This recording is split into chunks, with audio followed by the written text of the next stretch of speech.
మెజారిటీతో గెలిపించాలని ప్రార్థిస్తున్నా. జై జనసేన, జై జగన్.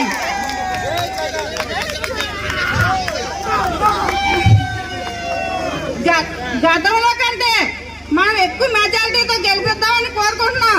అందరూ ప్రతి ఒక్కరూ కష్టపడి మన గణేశాన్ని ఎమ్మెల్యే అభ్యర్థిగా నిలబడతాం. మన అసెంబ్లీకి మళ్ళీ మన గణేశాన్ని తీసుకెళ్దాం. అలాగే మన జగన్ మన సంక్షేమ పథకాలు అందాలంటే మళ్ళీ మన జగనాన్ని మనం గెలిపించుకోవాలి. జై జగన్. మళ్ళీ మన గణేశాన్ని మినిస్టర్ గా మనం చూసి మళ్ళీ మన పాగలపడి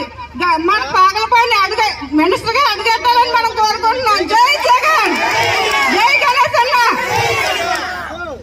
2010కు ముందు ఏరు దాటడానికి ఎంత ఇబ్బంది పడేవారో ఒక్కసారి ఆలోచన చేయాలి.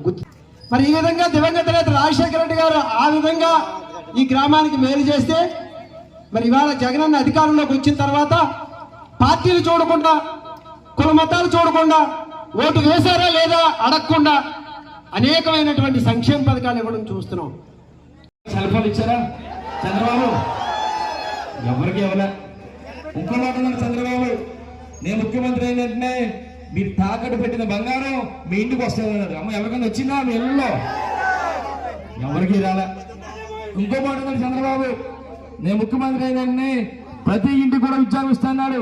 అమ్మ ఎవరికైనా ఇచ్చారా? ఉద్యోగం కూడా ఇవ్వలే. ఇంకో మాట అన్నాడు చంద్రబాబు, ఉద్యోగం ఇవ్వకపోతే ప్రతి ఇంటికి నెలకి 2000 చొప్పున 60 నెలకి 1,60,000 ఇస్తున్నాడు ప్రతి ఇంటికి. ఇచ్చాడమ్మా? అది లేదు. ఇంకో మాట ఉంది చంద్రబాబు, నేను ముఖ్యమంత్రి అయినా ఆడబిడ్డ పుడితే 30,000 డిపాజిట్ చేస్తాడు. అంటే ఇలాంటి సచివాలను అప్లోడ్ చేస్తే నేరుగా జగనన్న బట్టన్ నొక్కితే లక్షలాది రూపాయలు సంక్షేమ పథకాల ద్వారా వచ్చినాయి. ఈరోజు వాలంటీర్ గురించి నాకంటే మీకే బాగా తెలుసు. ఎందుకంటే ఆనాడు కరోనా టైంలో కూడా తమ ప్రాణాలు సైతం పక్కన పెట్టి మరి ఎన్నో సేవా కార్యక్రమాలు చేశారు. కనుక జగనన్న ఒక మాట చెప్పారు మొన్నే. ఏమన్నారంటే, మీ అందరి తాలూకు ఆశీస్సుతో ముఖ్యమంత్రి అయిన తర్వాత మొట్టమొదటి సంతకం వాలంటరీ వ్యవస్థ మీద సంతకం పెట్టి మళ్ళీ మీ గ్రామాలకి సేవలు చేయడానికి పంపిస్తామని చెప్పి మొన్ననే చెప్పడం జరిగింది. ఈరోజు చూస్తున్నామా, ముఖ్యమంత్రి వస్తారు. వచ్చిన తర్వాత ఎవరైతే పెన్షన్ తీసుకుంటున్నారో వాళ్ళ ఇళ్ళకి ప్రతి ఇంటికి కూడా ప్రతి నెల కూడా 1వ తేదీన మళ్ళీ ఎప్పుడైతే ఎంతమంది వచ్చారో అదే విధంగా తలుపు తట్టి మరీ పెన్షన్లు ఇస్తారని చెప్పి ఈ సందర్భంగా మీ అందరూ కూడా తెలియపరచడం జరుగుతుంది.